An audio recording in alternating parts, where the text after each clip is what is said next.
So let's do some hands-on. We'll use parameters to execute query on sellers table. We'll extract records from orders table for payment method of MasterCard and store the output in CSV format. Similarly, we'll extract records from sellers table for country India and store the output in ORC format. Then we'll prepare an SQL statement on orders table to execute it for different customers. So we'll be using the prepare and execute command. And then we'll query orders underscore JSON table, which would represent the JSON data in a particular file for the orders that were placed on 2025 and customers with country United States. So let's go ahead and do that.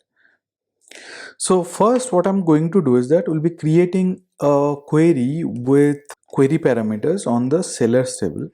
So just to show you what data are there in the sellers table. So we have seller ID, seller address, seller state, etc. So what am I going to do is, so I'll be creating a query parameter with parameter seller country and seller rating, and we'll have a dynamic parameter value for these parameters. And these are the columns for seller ID, seller address, etc. And this is the query that I'm going to run. So let me write that query. Alright, so it took me some time to write the query because I wanted to pass the value of seller rating, and seller rating is also string, so that's why I could not use 3, 4, etc. So what I did was I created a common table expression. This is the common table expression, and inside of it I'm casting the seller rating as integer, and that's all. So now if I execute this query, what would happen is it would ask me for the values of country and seller rating. So let me run, and if you see here, it is asking for two parameters, parameter 1 and parameter 2. Basically it is asking for the values of two parameters, parameter 1 and parameter 2. The first parameter, parameter 1, is the seller country, and parameter 2 is seller underscore rating. So let me mention parameter country as India, or parameter 1 as India, and parameter 2 as 3. So let me execute this. Now the query is getting executed, as you can see, and it is scanning some fair amount of data, and it has given me the output. So if you see, the seller rating would definitely be greater than 3, and the country would only be India. Similarly, I can execute the query again. If I mention the country to be United States, and let's say parameter rating maybe, seller rating greater than 6. Now this time with country United States and parameter rating greater than 6. Now I can see that the seller country is United States and the seller rating is greater than 6. Now let me mention parameter 1, seller country as Spain, and maybe seller rating as 9, parameter 2 greater than 9. So let's see if we get any output or not. Okay, there are. So we have 44,558 rows with seller rating 1, and all of them belong to country Spain. So this is what query parameter is. So now we can close this. What I have done here is that instead of passing the value in the query, I have mentioned question mark, and while executing the query, I am passing the query parameter value for seller country, which is parameter 1, and seller rating, which is parameter 2. Now the next thing is unload command. So what I'm doing here is that I am unloading from orders table where the payment method is MasterCard, and I'm putting it in this particular S3 bucket. So what I have done is I have created in this bucket 3M Athena dataset. I have created another folder, unload underscore output, and then I have created sellers unload parquet. Let me copy this URI and let me put the URI here. Now this particular result set, whatever result set is retrieved, it will be saved in this folder and in the format parquet, and the compression algorithm would be snappy. So that's what it is doing. So it is basically executing this particular command and it is running it in the sellers table. Okay, the table is orders, but the folder name is sellers. That is fine. Anyway, let me execute this. Now, what Athena is doing behind the scenes, it is using the query engine to read the records from this orders table and then storing it in another Parquet format. So as you can see, the data scanned was approximately 4 GB and it took 7 seconds and it spent 99 milliseconds in the queue. Now if I go to the data set, which is sailors unload Parquet, I should be able to see all these Parquet files. So these are all multiple Parquet files which have been created for the output of the result set. Similarly, let me run one more query. And what am I going to do here? Basically, I'm selecting star from sellers where seller country equal to India.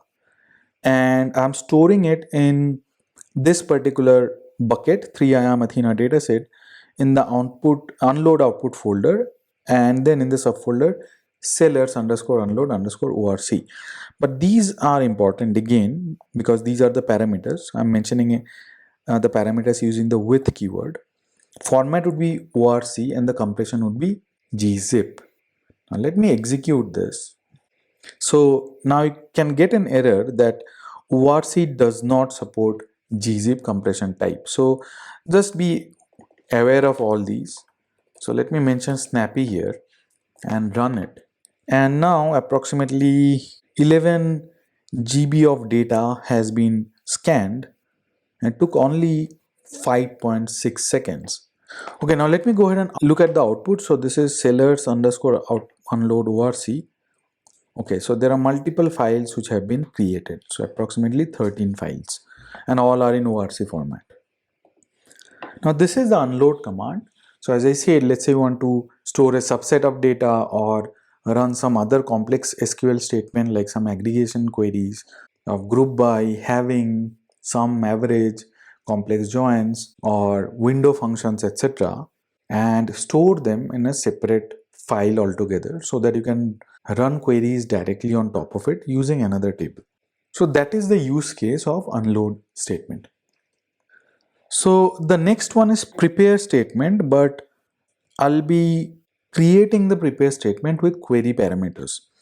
So now again, this is the syntax. What I'm going to do is that I know that this particular query be run multiple times. So let me just run some query on the orders table. And these are the various outputs and we have multiple customer IDs, right? So now you want to run the query so that you get information about all orders for a particular customer. Obviously this query is something which will run multiple times on an ad hoc basis, let's say historical query or archival data, and you are doing some analysis, maybe trying to find some anomaly in the order. So that's why you are checking for multiple customers and let's say you want to run it multiple times. So what we'll do is we'll prepare this statement. I'll remove the payment method. The name of the statement is get orders for customer.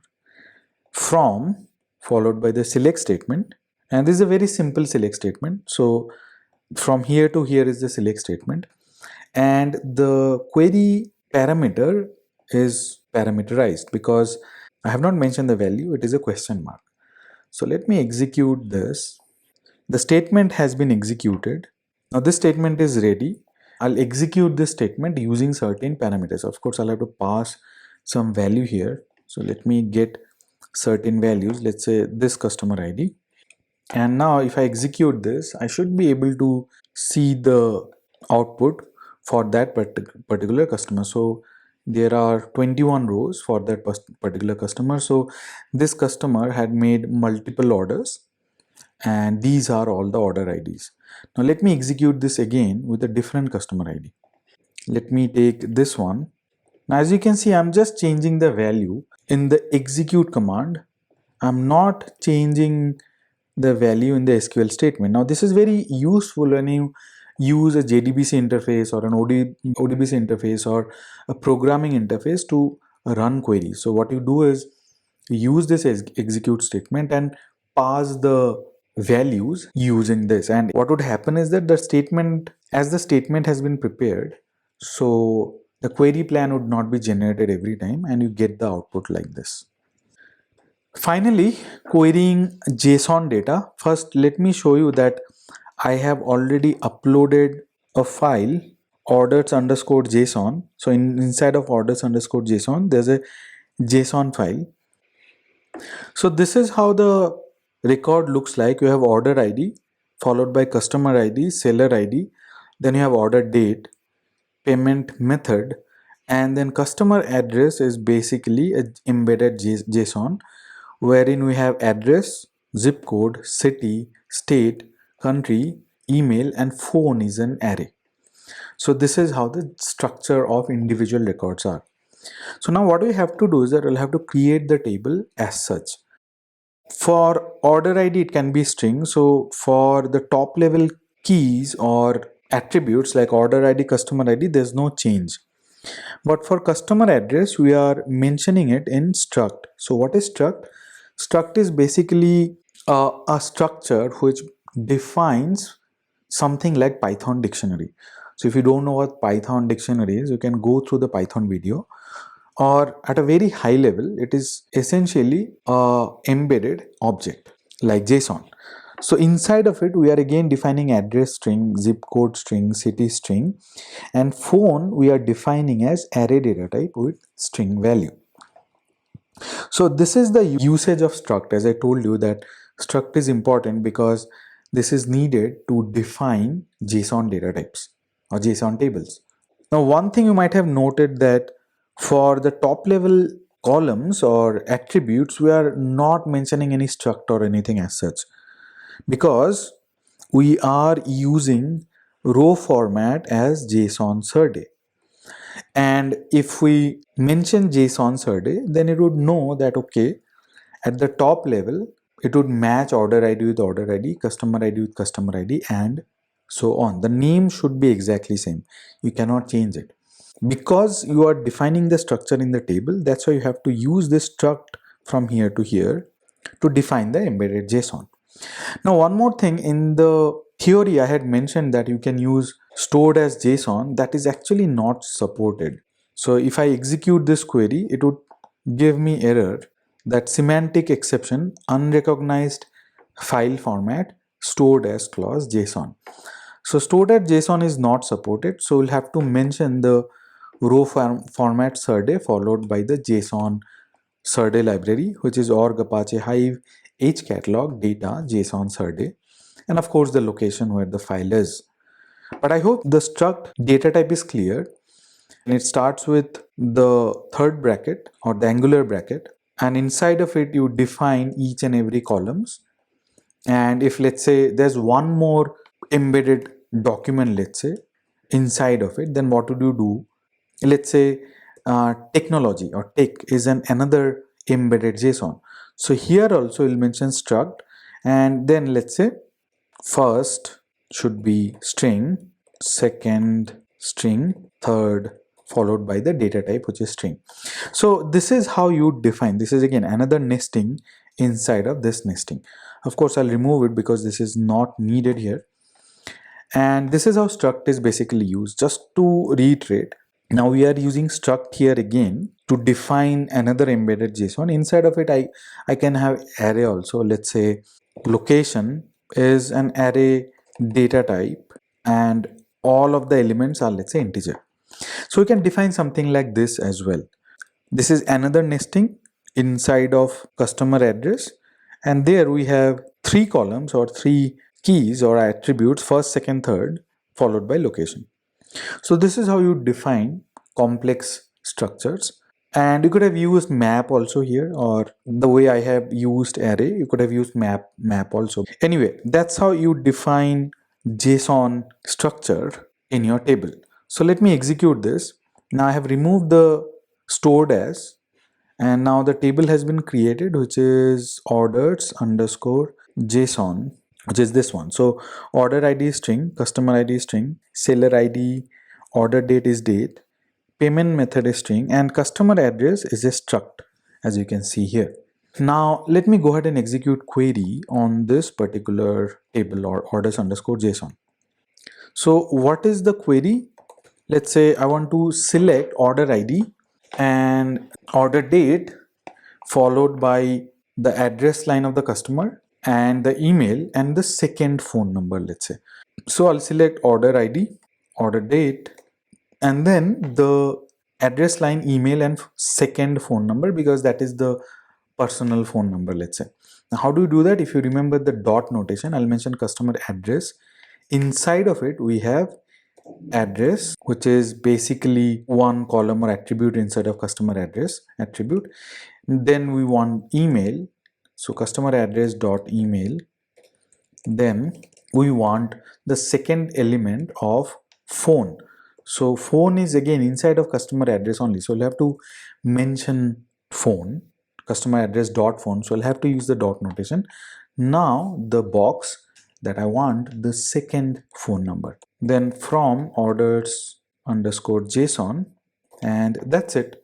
Let me limit the rows to 10, and that's all. And if you have, let's say, more nesting, you use one more dot after it.